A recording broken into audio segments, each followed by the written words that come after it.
Alright, here's our RV pad all ready with gravel. And this is the driveway with gravel. The pad from a different view with gravel. The pad before the gravel. Alright, here's our driveway being roughed in. As you can see, it's good size. It's about 120 feet long, the driveway, with a 70 by 30 foot pad. Beautiful trees on our land. Look at that. That's gorgeous. Here's the driveway being cut in. He did a really nice job getting it level with the road. No big drop or anything, looks like. He's got a nice little curve in the driveway, which I like. Adds privacy. This is the view from above, looking down on the driveway.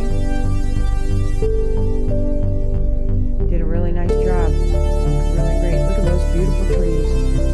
Wow. Well, as you can imagine, we're really excited. We can't wait to get down there and see it with our own eyes. So stay tuned, because there will be much more to come.